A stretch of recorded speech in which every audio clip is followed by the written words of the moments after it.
welcome everyone to this deep dive. We're really getting into something important today. Yeah, definitely. We're looking at wealth, financial well-being, but maybe not how you usually think about it. Exactly. You might assume it's all about, fancy degrees or a huge salary. Right. But the stuff we've been digging into, it points to some really surprising things. Goes way beyond just IQ or income. So our mission here really is to pull out the key insights about building wealth, stuff you can actually use. Moving past the common myths, we've got insights from, well, behavioral finance, psychology. It should be pretty interesting. Yeah, some aha moments, hopefully. Okay, so let's start with this first big idea. Behavior over brilliance. Ah, yes. This one's crucial. There's this story we looked at. Daniel, an engineer, degrees, big paycheck, and James, a school janitor. Okay. And you'd think Daniel would be way ahead financially, right? But nope. After like 30 years, James actually had more saved. Wow. That really drives it home, doesn't it? Managing money, it's so much more about your habits, your patience. Your emotional control, even. Exactly. Not just being a math whiz. You can know all the theory. But if your daily actions don't line up, it doesn't matter. Right. It's like, having the best GPS, the smartest map, Yeah. but you're a terrible driver. Speeding, swerving, ignoring the turns. Okay, I get that. You know the route, theoretically, but you can't actually drive there calmly. Precisely. And Daniel, in the story, he made good money, but He was always chasing the next big thing, upgrading his life instantly.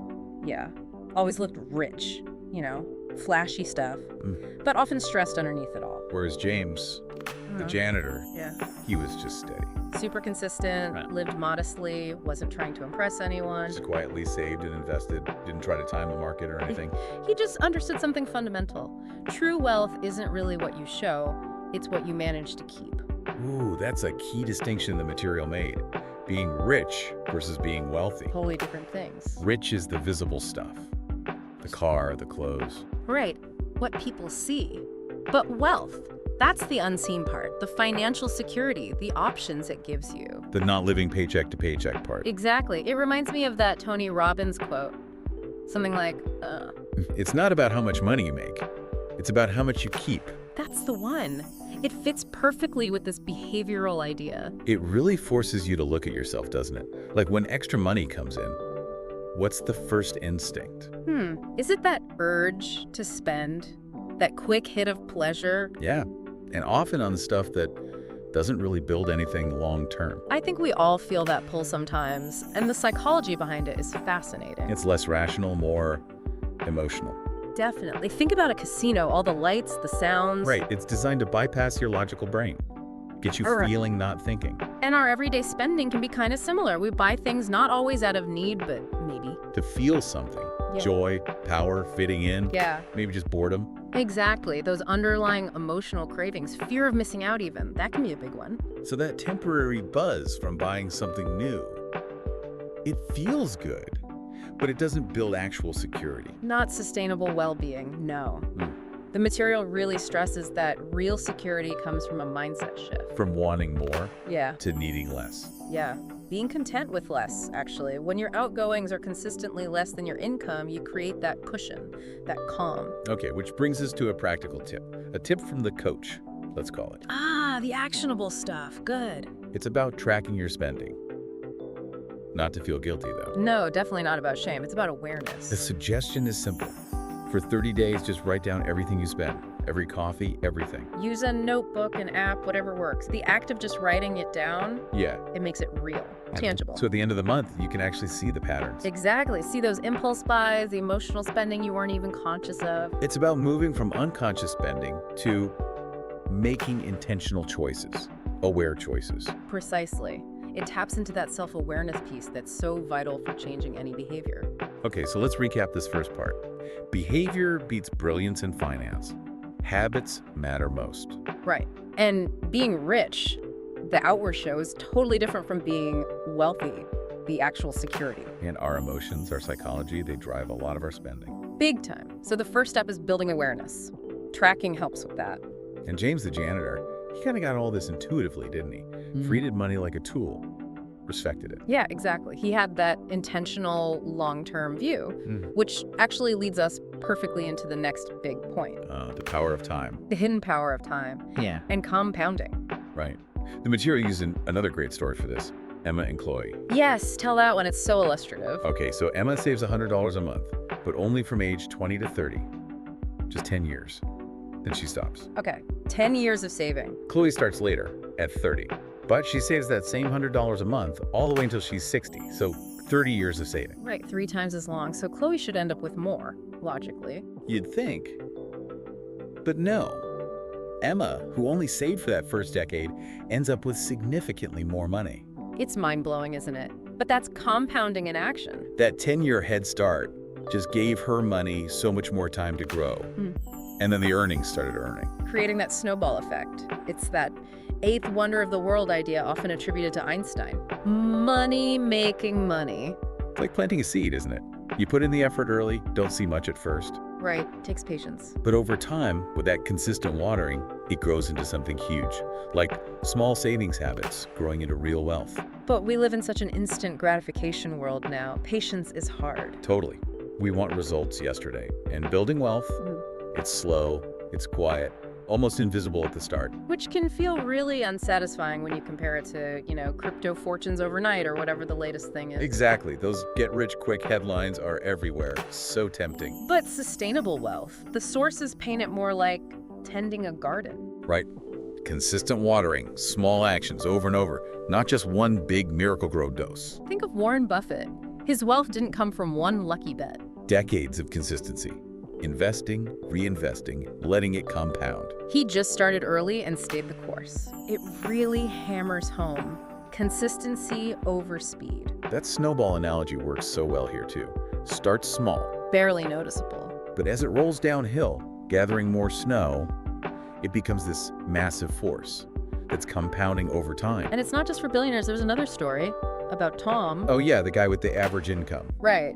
Started saving maybe $50 a month, just small amounts. And as his income went up a bit, he just increased his savings slightly. Exactly, incrementally. And after like 2 decades, financial freedom, not from luck, not from a huge salary. Just hundreds of small, consistent decisions plus time. That's the formula, really. So the coaching tip here is pretty clear. Start early, even small, stay consistent. Time is your biggest ally. The earlier you start, the more powerful compounding becomes. And the practical plan. It's super simple. Open a separate account, savings, investment, whatever. Set up automatic transfers. Even small amount each paycheck. Absolutely. It adds up. Then try to bump it up a tiny bit each year. Make it non-negotiable. Like brushing your teeth, you just do it. Exactly. A habit, regardless of mood. It's tough sometimes though. Yeah. Waiting, seeing other people with flashy stuff now. Oh, definitely. The comparison trap is real. You feel like you're falling behind. So how do you deal with that? Focus. Remember that quote from Joe Dispenza? Where you place your attention is where you place your energy. Right. Tune out the noise. Focus on your own path. Yes. Concentrate on your own progress. However slow it feels, you're building something solid, something lasting. Their wealth might just be surface level. Okay, good reminder. So wrapping up part 2, start early. Time is huge. Compounding is powerful, but slow. Patience and consistency are everything. And focus on your own journey, not others. Precisely. You don't need to be a genius, just disciplined over the long haul. Okay, which leads us to the final section. This one feels a bit more messy. It's about emotions, luck, living on your own terms. Yeah, this acknowledges the less predictable side of things. Life isn't a neat formula. It kicks off with another story, right? 2 brothers, Ethan and Jack. Both invested similarly around the same time. But Ethan gets lucky with timing, becomes a millionaire fast. Jack, same actions, bad timing, loses money. Yeah. It highlights that uncomfortable truth. Luck and timing play a big role, bigger than we often admit. We like to think it's all controllable, right? Follow the steps, get the reward. But life throws curveballs, downturns, illness, job loss, unexpected opportunities too sometimes. It's messy. So complete control. It's kind of an illusion. I think so. There's always risk, always chance. And weirdly, accepting that's actually smart. How so? Well, if you don't accept risk, you might get overconfident. Take huge gambles thinking you can't lose. Okay. And then when things inevitably go wrong, you panic. Make bad choices. Give up. Whereas if you expect bumps in the road, You plan for them, you build buffers, you have contingencies, like always having an umbrella just in case. You stay calmer. Makes sense. And then there's the emotion piece again. We touched on it, but this section really digs in. Yeah, how feelings drive financial decisions. Spending when you're sad, bored, stressed. Panicking when the market drops. Right. Letting those feelings steer the ship. That's how you crash, as the sources put it. So you need some emotional distance. It's attachment, yeah. Developing successful emotional habits, like that Brian Tracy quote again about successful habits. Managing emotions is one of them. And there was a practical exercise for this. The pause. A 1-minute pause before any big money move.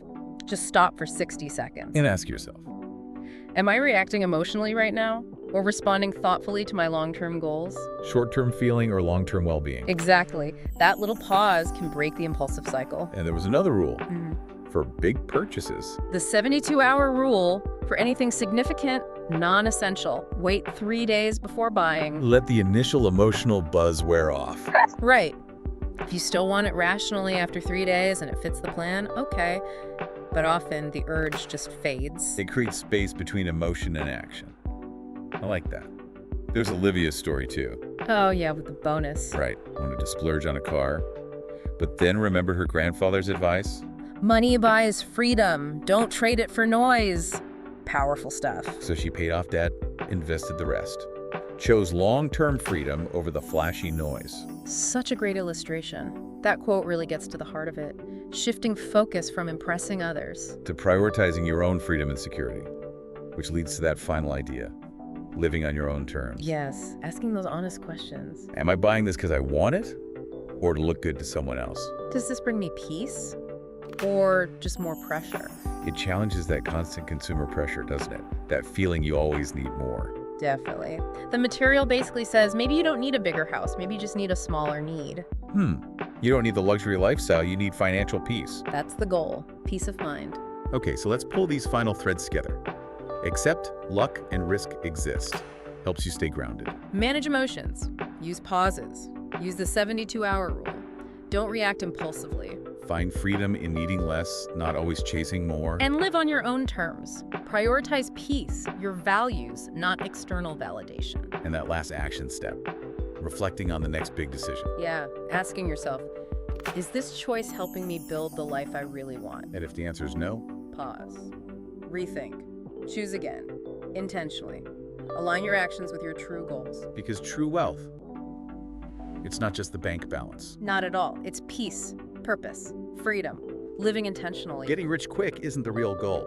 It's wise thinking, patient action. And living a life that actually feels right to you. That's the real wealth. Couldn't agree more. Well, that was quite the journey through these ideas. It really was. Thanks for diving deep with us today on what actually builds wealth. It's clear it's less about just brains or luck. And much more about our behaviors, using time wisely through consistency and managing those pesky emotions. Yeah. So maybe the takeaway for everyone listening is, what's one small behavior you could tweak, starting now? Or even just taking a moment to define what financial freedom, that real wealth, actually looks like for you. What does it mean on your terms? Good thought to leave people with. Keep exploring these ideas. Keep applying them to your own journey. Definitely. Until next time. Until our next deep dive, keep exploring and keep learning.